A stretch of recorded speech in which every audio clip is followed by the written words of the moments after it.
Hello friends, आपल्या सर्वांची आवडती मालिका ठरलं तर मग या मालिकेच्या आजच्या शनिवार 7 फेब्रुवारीच्या एपिसोडमध्ये आजपर्यंतचा सगळ्यात मोठा ट्विस्ट आलाय. फ्रेंड्स, प्रतिमाने चक्क तन्वी अशी हाक मारली आपल्या सर्वांच्या लाडक्या सायलीला.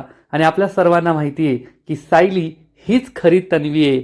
आणि देवाने सुद्धा आता प्रतिमाला हा दृष्टांत दिलाय की हो, हीच सायली नाहीये तर तुझी तन्वी आहे, तुझी सख्खी खरी पोटची लेक आहे.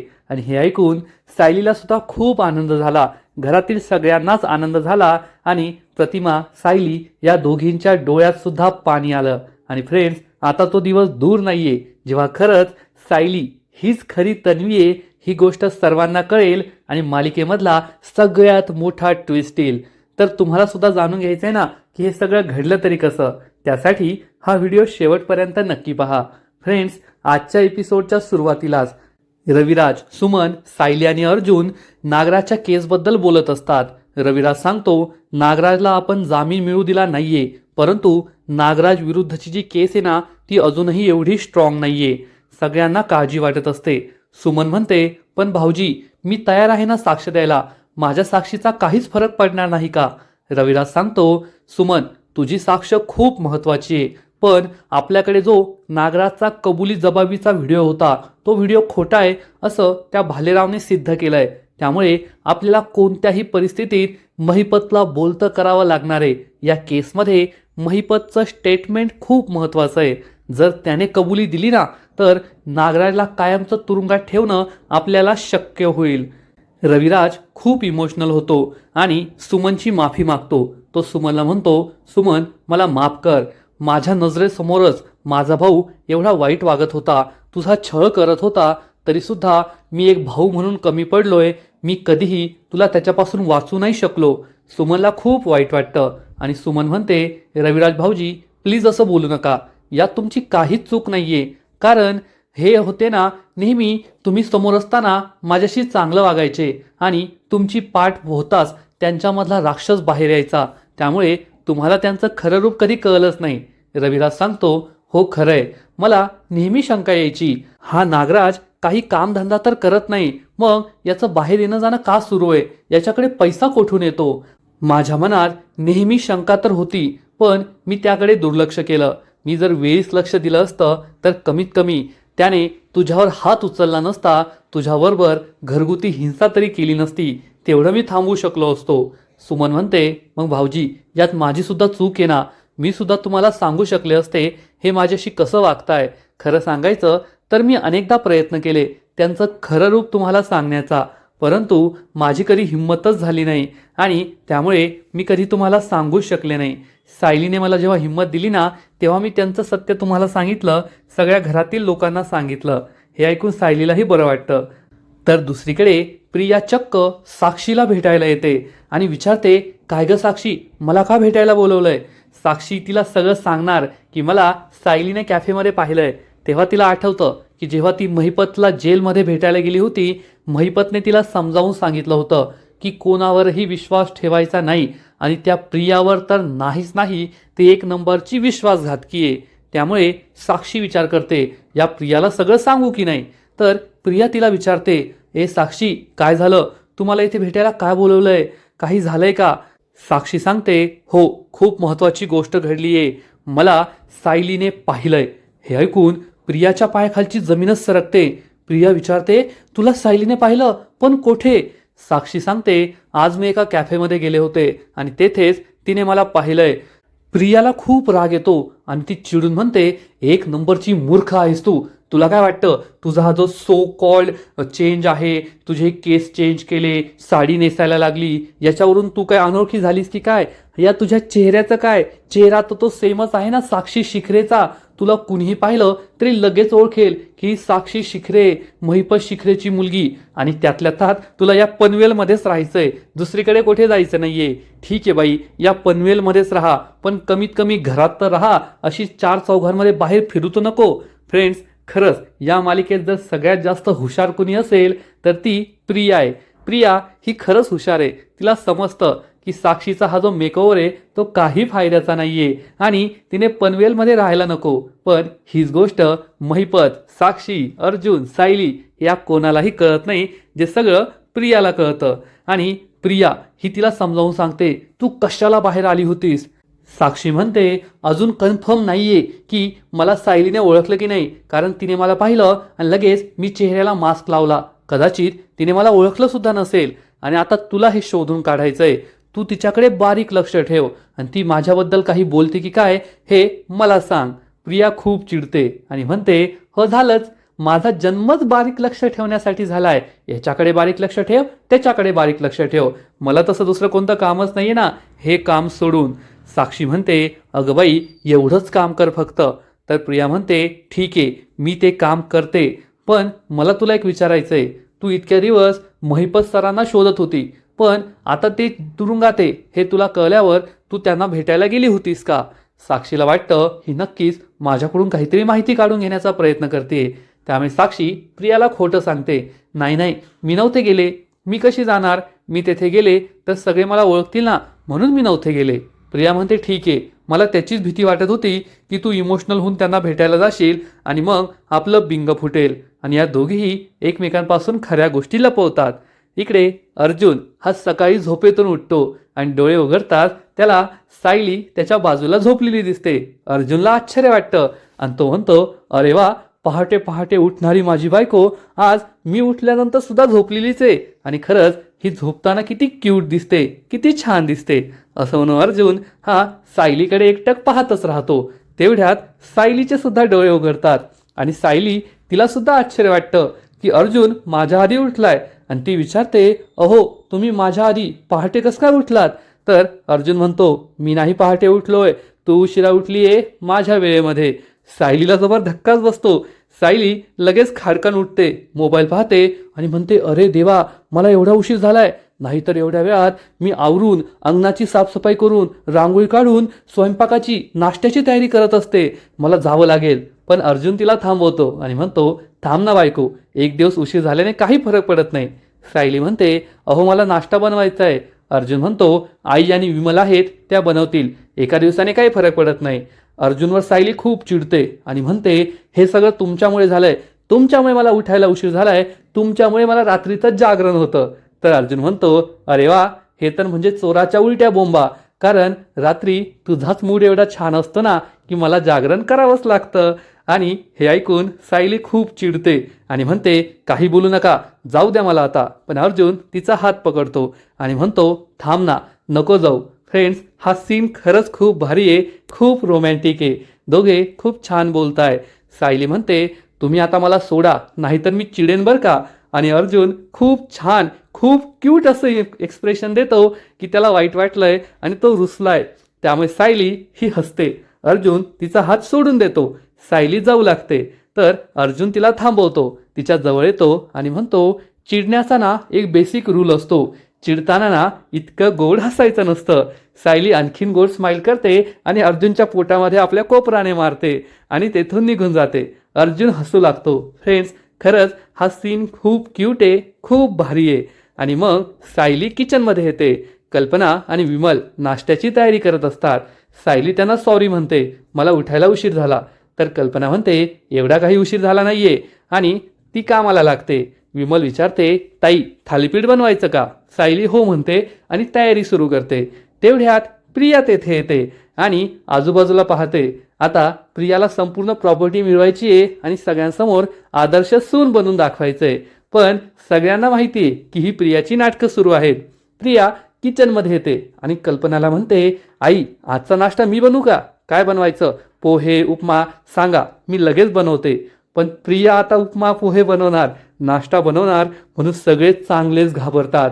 कल्पना, सायली, विमल यांची नजरानजर होते आणि लगेचच एक प्लॅन बनतो. कल्पना ही सायलीला विचारते, सायली आज तुला उठायला उशीर झालाय ना, मग तू रांगोळी सुद्धा काढली नसेल. तर सायली म्हणते, हो नाही, रांगोळी नाही काढली आहे आणि आता मला काम आहे ना, मला यांच्यासाठी डबा बनवायचा आहे, मी नंतर रांगोळी काढेल. तर कल्पना ही प्रियाला म्हणते, प्रिया तू एक काम कर, तू बाहेर रांगोळी काढ, हे डब्याचं आणि नाश्त्याचं ना सायली पाहून घेईल. तर विमल म्हणते, अरे हो, कल्पनाताई, ते राहिलंय ना, आपल्याला ते बाहेर कारंजाजवळ खूप धूळ आहे, खूप पालापाचोळा झालाय, ते सुद्धा झाडायचं राहिलंय. तर कल्पना म्हणते, चालेल ना, मग तन्वी सगळं करून घेईल, तन्वीला जमेल ते. तन्वी, तू बाहेर अंगणाची साफसफाई कर आणि बाहेर रांगोळी सुद्धा काढ. हे सगळं नाश्त्याचं आहे ना, आपली सायली पाहून घेईल. प्रिया म्हणते, ठीक आहे आई, मी करते. सायली आणि कल्पना ना हळू आवाजात बोलतात. बरं झालं, नाहीतर आज सगळ्यांचं पोट खराब झालं असतं. प्रियाला हे ऐकू येतं आणि ती विचारते, काय बोलली तू, काय बोलली तू? तर कल्पना सांगते, नाही नाही, काही नाही बोललो आम्ही, तू जा ना, तिथे देवळाजवळ आहे ना रांगोळीचा डबा ठेवलाय, तो घेऊन तू बाहेर जा. प्रिया तेथून जाते. विमल आणि सगळेजण तिच्यावर खुदू हसू लागतात. प्रिया ही रांगोळीचा डबा घेऊन येते आणि म्हणते, आई, मी आज ठिपक्यांची रांगोळी काढणार आहे बरं का. कल्पना म्हणते, खूप छान, आणि प्रिया ही घराबाहेर जाते. तेवढ्यात अर्जुन तेथे येतो आणि म्हणतो, मी वरतीच ऐकलं होतं की प्रिया आता स्वयंपाक बनवणार आहे, नाश्ता बनवणार आहे, म्हणून मी वरतीच थांबलो. मग मला कळलं ना की माझी बायको बनवणार आहे, मग मी खाली आलो. सगळे हसू लागतात. प्रिया ही घराबाहेर येते, तर घराबाहेर झाडलेलं नसतं, खूप पालापाचोळा असतो आणि प्रिया तशीच रांगोळी काढण्याचा विचार करते. पण तिला आठवतं की आईने सगळं झाडून घ्यायला सांगितलंय, नाही झाडलं तर मला आणखीन टोमणे मिळतील, असा विचार करून प्रिया झाडते. पण त्यातही आळस करते. सगळं झाडायचं सोडून फक्त जेथे रांगोळी काढायची आहे ना, तेच झाडू लागते. तेवढं ती झाडते आणि चक्क रांगोळी काढण्याचा प्रयत्न करते. पण प्रियाला साधी रांगोळीही काढता येत नाही आणि ती वेगळंच काहीतरी काढत असते. तेवढ्यात कल्पना आणि सायली तेथे येतात आणि प्रियाची रांगोळी पाहून खुदू हसू लागतात. अर्जुन सुद्धा तेथे येतो. तो सुद्धा ही रांगोळी पाहून हसतो. कल्पना ही प्रियाला म्हणते, प्रिया, ही काय रांगोळी काढलीस तू? आणि मी तुला आधी झाडून घ्यायला सांगितलंय ना, किती केर झालाय, पालापाचोळा झालाय, आधी हे सगळं झाडून घे आणि मग रांगोळी काढ. प्रिया म्हणते, ठीक आहे, करते आई. आणि ती विचार करते, मी हे चांगलं सून होण्याचं नाटक करतेय, त्यामुळे ही सगळी प्रॉपर्टी तर माझ्या नावावर होत नाहीये, उलट मी या घरची मोलकरीण बनलीये आणि सगळी कामं करतेय. आणि तिला खूप राग येतो. थोड्या वेळानंतर अर्जुन हा महिपतची चौकशी करायला येतो आणि महिपतचे दोन्ही हात बांधलेले असतात आणि त्याला उभं केलेलं असतं. खरंच काही दिवसांपूर्वी या महिपतचा काय स्वॅग होता. पण गुन्हेगारांचे गुन्हे एक ना एक दिवस समोर येतात आणि त्यांना त्यांच्या पापाची शिक्षा मिळते, हे खरं आहे. आणि महिपतला त्याच्या पापांची शिक्षा मिळते. अर्जुन हा मस्त खुर्चीवर पायावर पाय टाकून बसलेला असतो आणि महिपत त्याच्यासमोर एकदम लाचार गुन्हेगारासारखा वरती हात बांधून उभा असतो. अर्जुन त्याला म्हणतो, अरे रे रे रे, महिपत शिखरे. कोण होता महिपत शिखरे? ज्या महिपत शिखरेला मोठमोठे गुंड घाबरायचे, वाघासारखा राहायचा तो. पण आज त्याच महिपत शिखरेची मांजर झाली आहे मांजर. त्याच्या तोंडून एक शब्द बाहेर पडत नाहीये. त्या दिवशी तू कोर्टात सुद्धा काही नाही बोलला, नागराज विरुद्ध कबुली नाही दिली. मला कळतच नाहीये महिपतला कुणी धमकी दिलीये, महिपतचं तोंड का बंद झालंय? पण महिपत एक चकार शब्द काढत नाही, कारण नागराजने त्याला धमकी दिलीये, तू जर माझ्या विरुद्ध काही बोलला तर मी तुझ्या पोरीला संपून टाकील. त्यामुळे महिपत काहीच बोलत नाही. अर्जुन त्याला म्हणतो, तुला माहितीये ना, आमच्याकडे नागराज विरुद्ध सगळे पुरावे आहेत, त्याचा स्वतःचा कबुली जबाब आहे. चल मग सांग आता, त्याने तुला सुपारी का दिली? तू हे सगळं कसं केलं? तेव्हा सगळं हे कसं घडलं हे सगळं मला नीट सविस्तरपणे सांग. परंतु महिपत एक शब्दही बोलत नाही. अर्जुन त्याला म्हणतो, काय झालंय महिपत तुला? तुझी तर एकदम मांजर झालीये मांजर, तोंडातून एक शब्द बाहेर पडत नाहीये. तुला कोणी धमकी दिलीये का? तू घाबरलायस का? मला तर काही कळतच नाहीये. आणि तुझी मुलगी साक्षी गेल्यापासून आहे ना, तू एकदम शांत झालाय, पण तुझं डोकं मात्र चालतंय. त्यामुळेच तू या तुरुंगातून बाहेर पडण्याचा प्रयत्न करतोय. तुला आहे ना एक वकील येऊन भेटली, हे मला समजलंय. काय नाव होतं बरं त्या वकिलाचं? विशाखा. आणि महिपत म्हणतो, प्रभूने. अर्जुन खुश होतो आणि म्हणतो, फायनली तुझा आवाज मला ऐकायला मिळाला, किती सुख वाटलं सांगू तुला. आता महिपत मला सांग, ही विशाखा प्रभूने नेमकी आहे तरी कोण? कारण तुझ्यापेक्षा जास्त वकिलांना मी ओळखतो आणि अशा नावाची कोणतीच वकील मी पाहिली नाहीये. आणि मग ही वकील नेमकी आहे तरी कोण? आणि ही वकील तुला अचानक कशी भेटायला आली? कारण येथे तुरुंगामधून जर तू तिला कॉन्टॅक्ट केला असता तर तसं एखादं रेकॉर्ड असतं, पण तसं एकही रेकॉर्ड नाहीये की तू तिला कॉन्टॅक्ट वगैरे केला, असं रेकॉर्ड नाहीये. मग ती तुला अचानक कशी भेटायला आली? महिपतला काय उत्तर द्यावं ते समजतच नाही. अर्जुन म्हणतो, आता एक लीगल गोष्ट, इल्लीगल काहीच नाही. तू त्या वकिलाला आता आपलं वकीलपत्र देणार आहे, मग मला त्या वकिलाची माहिती हवी ना. मग त्या वकिलाचा ॲड्रेस, फोन नंबर सगळं मला दे, मी तिला कॉन्टॅक्ट करतो. पण महिपत खूप घाबरतो आणि अर्जुनला तो साक्षीचा नंबर आणि पत्ता कसा देणार, त्यामुळे तो गप्प बसतो. अर्जुन त्याला विचारतो, असं कसं? तू त्या वकिलाशी बोलला, तू तिला वकीलपत्र देणार आहे आणि तुझ्याकडे तिचा पत्ता नाहीये, फोन नाहीये, असं कसं होईल? चल दे बरं लवकर नंबर. पण महिपत काहीच बोलत नाही. त्यामुळे अर्जुनला या दोघांवर सुद्धा संशय येतो. तर इकडे प्रिया ही तिच्या रूममध्ये असते आणि विचार करते, या घरात मी मोलकरीण बनली आहे, मोलकरीण. तिकडे तो नागोबा जेलमध्ये जाऊन बसलाय. त्या नागोबाने माझं नाव घेतलं, माझ्याबद्दल काही सांगितलं तर माझं काय होईल? त्याला भेटायला जायला हवं, सगळं कन्फर्म करायला हवं. पण घरातले कुणीच नागोबाला भेटायला जात नाहीये, मी तरी कशी जाणार? हा प्रश्न प्रियाला पडतो. त्यात हा अश्विन तोंड फुगवून बसलाय, माझ्याशी धड बोलत नाही. सगळ्यात आधी त्याला मनवते, असा विचार प्रिया करते. आणि त्याच वेळेस अश्विन घरी येतो. प्रिया त्याच्याशी खूप प्रेमाने वागते. आलास का अश्विन? थकल्यासारखा वाटतोय. आज हॉस्पिटलमध्ये खूप पेशंट होते का? तर अश्विन हा प्रियाला विचारतो, मी माझ्याच घरात आलोय ना, कारण माझ्या बायकोला तर माझ्याकडे लक्ष द्यायला वेळच नसतो. आज सूर्य कुठून उगवलाय, तू माझी इतकी प्रेमाने चौकशी करतीये. तर प्रिया त्याला म्हणते, अश्विन प्लीज ना, तुला मी सॉरी म्हटले ना, मी पुन्हा असा वेडेपणा करणार नाही, असं चुकीचं वागणार नाही. तर अश्विन म्हणतो, तुझा संपूर्ण वेळ ना खोटेपणा करण्यातच जातो.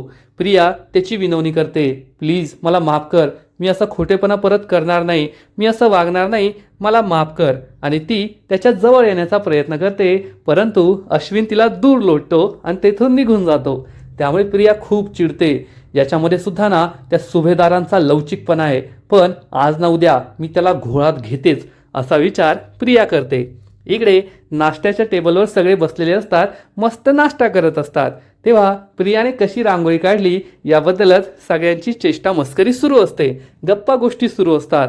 परंतु सायली ही गरमागरम पोळ्या बनवत असते आणि या पोळ्या बनवताना तिच्या हाताला भासतं, ती जोरात ओरडते, आई ग. आणि हे ऐकून प्रतिमा लगेच तिच्याकडे धावत जाते आणि तिच्या हाताला खूप भाजलंय हे पाहून तिला डायनिंग टेबलवर बसवते आणि विचारते, काय झालंय तुला? तू इतकं लागलंय तरी सुद्धा काम करत राहते, थांबत नाही, सांगायचं नाही का आम्हाला? तन्वी असं का करतेस ग तू? आणि प्रतिमा ही चक्क सायलीला तन्वी अशी हाक मारते. त्यामुळे प्रतिमा सुद्धा क्षणभर थांबते. सायलीही तिच्याकडे पाहू लागते. घरातील सगळेच खूप इमोशनल होतात. कल्पना म्हणते, प्रतिमा तुझ्यासाठी सायली आणि तन्वी सारख्याच आहेत, तुझीच मुलगी आहे ना सायली. सायलीच्याही डोळ्यात पाणी येतं, प्रतिमाच्याही डोळ्यात पाणी येतं. विमल तिला बर्फाचं पाणी आणून देते आणि एक ट्यूब आणून देते आणि मग प्रतिमा खूपच प्रेमाने सायलीचा हात पुसते. सायलीचा हात या बर्फाच्या पाण्यात बुडवते आणि मग तिच्या हाताला हा मलम सुद्धा लावून देते. आणि प्रतिमा खरंच सायलीवर खूप प्रेम करते. आपल्या सगळ्यांना माहिती आहे की सायली हीच खरी तन्वी आहे, प्रतिमाच्या पोटची लेक आहे, तिची सख्खी मुलगी आहे. आणि सख्ख्या आई मुलीमधलं हे प्रेम पुन्हा पुन्हा समोर येत आहे. जरी सायली आणि प्रतिमाला हे माहीत नसलं तरी सुद्धा आज ना उद्या हे सत्य नक्कीच बाहेर येईल, सगळ्या जगाला कळेल. प्रतिमाला सायलीला कळेल की आपण दोघी सख्ख्या मायलेकी आहोत, एवढं मात्र नक्की. आणि तो क्षण या मालिकेतला सगळ्यात भारी, सगळ्यात इमोशनल मोमेंट असेल, एवढं मात्र नक्की. आणि हा सीन सुद्धा खूप भारी आहे, जेव्हा प्रतिमा ही प्रेमाने सायलीच्या बोटाला जिथे भाजलेलं असतं तेथे क्रीम लावून देते, मलम लावून देते आणि या दोघीही एकमेकांकडे खूप प्रेमाने पाहतात. त्यामुळे सगळ्यांच्या डोळ्यात पाणी येतं, तुमच्याही डोळ्यात पाणी येईल, एवढं मात्र नक्की. आणि आजचा एपिसोड येथेच संपतो. फ्रेंड्स, खरंच ही मालिका दिवसेंदिवस खूपच इंटरेस्टिंग होत चालली आहे आणि आता सगळ्यात मोठा खुलासा हा काही पावलांवर येऊन थांबलाय. लवकरच सायली हीच तन्वी आहे हा सुद्धा खुलासा होईल, एवढं मात्र नक्की. आजचा एपिसोड तर भारी होता, पण या मालिकेचा पुढील एपिसोड आणखीन भारी असणार आहे, आणखीन मोठा ट्विस्ट त्या मालिकेत येणार आहे. मग नेमकं घडणार तरी काय? तर फ्रेंड्स, पुढील एपिसोडमध्ये आपण पाहू की नागराज हा पुन्हा एकदा महिपतला धमकी देणार की चुकून सुद्धा माझ्या विरुद्ध कबुली द्यायची नाही, नाहीतर मी तुझ्या मुलीला खरोखर ढगात पाठवेल, तुझ्या मुलीचे अंत्यसंस्कार तुला खरोखर करावे लागतील. त्यामुळे महिपत खूप चिडणार. मग आता महिपत नागराची ही धमकी ऐकून घेणार की त्याला तोडीस तोड उत्तर देणार, हे पाहणं खूप इंटरेस्टिंग असेल. तर दुसरीकडे साक्षी ही एकानंतर एक चूक करणार आहे. साक्षीचा सचिनवर संशय येईल की सचिन नक्कीच तिच्या विरुद्ध काहीतरी करतोय आणि मग साक्षी सचिनला त्याचा मोबाईल फोन मागणार. पण सचिन त्यासाठी नकार देईल. त्यामुळे साक्षी ही चक्क या सचिनला चाकू दाखवणार आणि त्याला म्हणेल, तुला काय मी अशी तशी वाटले का? मी खून करू शकते, याच्या आधी सुद्धा केलाय आणि आत्ता सुद्धा करू शकते. आणि ती चक्क सचिनला चाकू दाखवणार. त्यामुळे सचिन खूप घाबरेल. तर इकडे घरातील सगळेजण चक्क अर्जुन आणि सायलीच्या लग्नाच्या 3ऱ्या वाढदिवसाची, लग्नाच्या अॅनिव्हर्सरीची तयारी करत असतील आणि त्यांना सरप्राईज द्यायचं असं सगळ्यांनी ठरवलेलं असेल. पण त्याच वेळेस अर्जुन आणि सायली घरी येणार आणि विचारणार, तुम्ही कशाबद्दल बोलताय? पण अस्मिता काही सांगणार नाही. नाही नाही, आम्ही कशाबद्दल नाही बोलत आहोत, असंच नॉर्मल. पण सायलीला हे समजणार आणि सायली म्हणेल, मला कळलंय, तुम्ही आमच्या लग्नाच्या अॅनिव्हर्सरीबद्दल तयारी करताय ना, त्याबद्दल बोलताय. म्हणजे आता अर्जुन आणि सायलीच्या लग्नाचा 3रा वाढदिवस एकदम धूमधडाक्यात साजरा होणार, आनंदी आनंद होणार, एवढं मात्र नक्की. तर फ्रेंड्स, तुम्हाला सुद्धा आजचा एपिसोड आवडला ना, नक्कीच कमेंट करून सांगा. आणि ठरलं तर मग या मालिकेचे असेच नवीन नवीन अपडेट्स सर्वात आधी जाणून घेण्यासाठी व्हिडिओला लाईक करा, शेअर करा, चॅनलला सबस्क्राईब करून बेल आयकॉनवर क्लिक करा. म्हणजे या मालिकेचे नवीन नवीन एपिसोड, नवीन नवीन नोटिफिकेशन तुम्हाला सर्वात आधी मिळतील. खूप खूप खूप धन्यवाद.